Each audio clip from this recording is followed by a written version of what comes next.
Good day everyone, this is your Kuya CK and welcome to another new video tutorial natin, no? But before going to the topic for today's discussion, I would like to encourage everyone to kindly subscribe to this YouTube channel and click the like button sa video na to sa baba if ever na magugustuhan ninyo itong video tutorial natin. Okay? So, wag na nating patagalin. Let's start our discussion our discussion is about the transportation costs. So, this is the video after ng merchandising business na video natin because this is connected to merchandising business. Okay? So, sa merchandising business kasi, since meron na tayong intervention ng products or goods na we buy and we sell, no? That's the nature of merchandising eh. So, yung product ay kailangan nating i-deliver. Okay? Or ipa-deliver natin. Okay? Kaya, we have to account for the transportation cost. Magkano ba yung kailangan nating i-record na transportation cost and kung paano ba natin siya nire-record. Okay? So, sa transportation costs, meron kayong mga problems na ma-encounter with the term FOB. So, ang ibig sabihin ng FOB ay freight on board. Okay? So, this is just an indication na nagpa-deliver tayo ng goods or products natin to customers. Okay? Or kung hindi man to customers, dineliver sa atin ng suppliers natin yung mga products or yung ating mga goods. Okay? So, sa FOB, meron tayong dalawang terms na ginagamit. We have the shipping point and the destination. Ang idea dito, no, or the idea of FOB is kanino ba yung ownership, no? Kanino yung ownership ng goods na yon habang nasa in transit, no, yung goods. Okay, pag sinabi nating in transit, yan, in transit, no, ang ibig sabihin yan, on the way na yung goods na i-deliver, no? Nasa daan na siya. So, papunta na siya dun sa destination niya, no? It's either tayo yung destination kasi galing kay supplier or ang destination ay sa customer because sa atin ang galing yung product. Okay? Excuse me. So, ano yung pinagkaiba ng FOB shipping point and destination? Pag shipping point, ang ownership ay sa perspective ni buyer. Siya yung may ownership na ng goods kapag in transit na yung goods natin. Okay? Or on the way na siya. Okay? So, after na umalis ng inventory or ng goods or ng products from the seller's place, kay buyer na yung ownership. Okay? Pag destination naman, no, yun yung shipping point eh. Pag destination, si seller naman ang may ownership dun sa goods in transit hanggang sa dumating yung inventory sa place ni buyer. Okay? Ngayon, importante na alam natin kung sino yung may ownership dun sa goods in transit kasi dun yung basis natin kung sino ba yung magbabayad or mag-shoulder ng transportation cost. So, for shipping point, dahil siya nga, si buyer nga yung owner na nung goods, no, siya yung magbabayad or siya yung mag-shoulder dapat, no. Kumbaga, sa kanya dapat naka-account yung transportation cost. Okay? Pag FOB destination naman, since si seller yung may ownership na ng goods, si seller ang kailangan mag-shoulder or mag-record ng payment. Okay? Ng payment for the transportation cost. Okay. So, again, yun yung pagkakaiba. Pag freight, balik tayo. Pag shipping point, si buyer. Pag si destination, si seller. Okay? So, meron tayong tinatawag din na freight prepaid and freight collect. Okay? So, pag sa nating freight prepaid, si seller ang nagbabayad ng transportation cost before the inventory leaves. Okay? Kasi, from the seller, di ba? Kasi siya yung nagbebenta, no? Babayaran na agad ni seller yung freight agent natin or kung sino man yung magde-deliver. For example, si LBC yung magde-deliver. So, babayaran na ni seller si LBC, no, ng transportation cost kapag ang napag-usapan between the seller and the buyer is freight prepaid siya. Okay?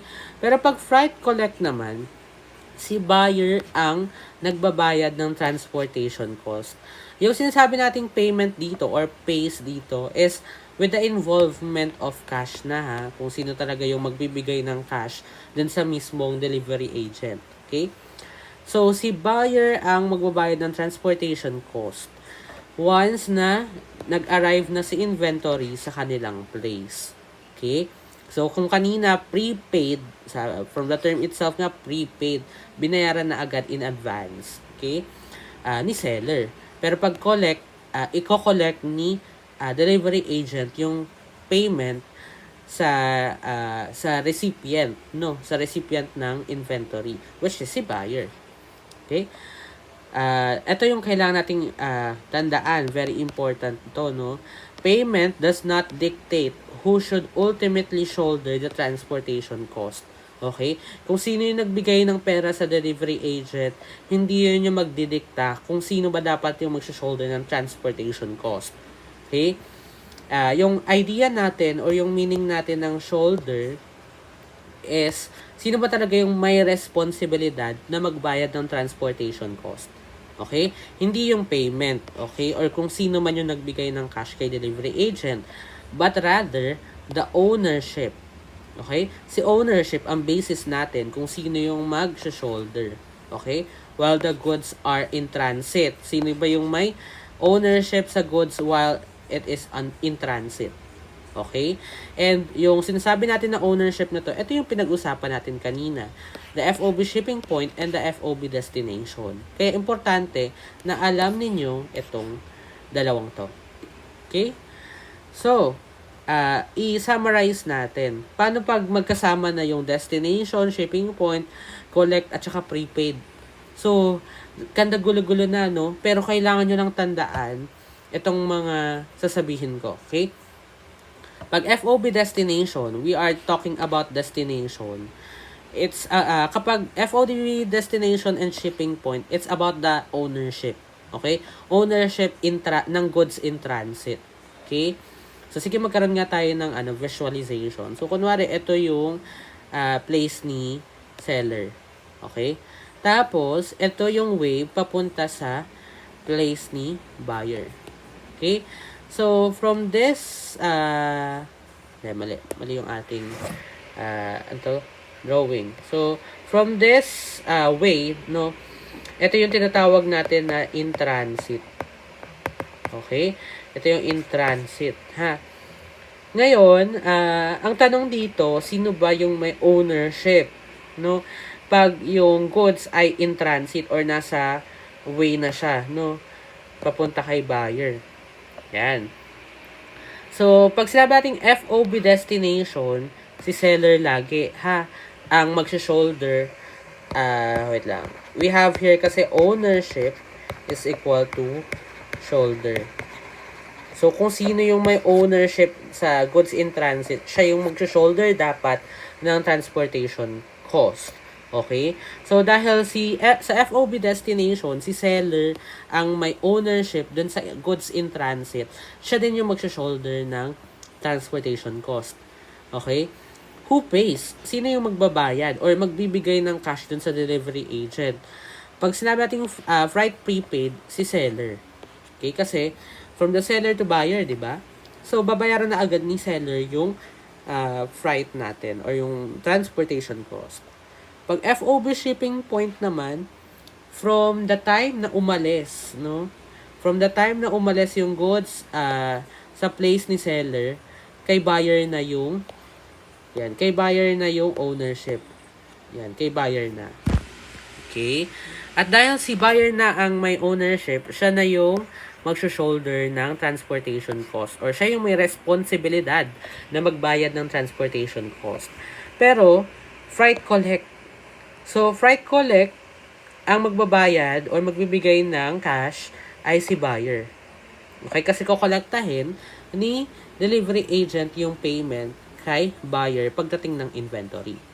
Next, FOB destination, again si seller ang magsho-shoulder kasi siya yung may ownership sa goods in transit. Pero freight collect, sino yung magbabayad? Si buyer. Okay? Si buyer yung magbabayad. Pero ang tanong dito, ire-record ba ni buyer yung transportation cost? Hindi. Okay? Hindi niya ire-record yung transportation cost, but rather, magre-record siya ng cash. Kasi nagbayad siya dun sa delivery agent. Pero, yung binigay niya na cash ay mababawas na dun sa supposedly accounts receivable niya kay seller. Okay? Later on, mas pag-uusapan natin yung journal entry regarding that. Okay? Pero, yan yung idea. And lastly, FOB shipping point, again, si buyer ang may ownership from the time na umalis yung goods sa place ni seller. Okay? So, si buyer. Ngayon, freight prepaid siya. So, dahil prepaid, si seller ang magbabayad or magbibigay ng cash kay delivery agent. Okay? So, that is our freight terms. So, medyo nakakagulo lang to, no? Medyo nakakahilo siya. Pero always tandaan, ito lang. Ito, importante na to eh. Kung matandaan nyo, goods na kayo. Kung sino may ownership ng goods in transit, siya yung magsho-shoulder ng transportation cost.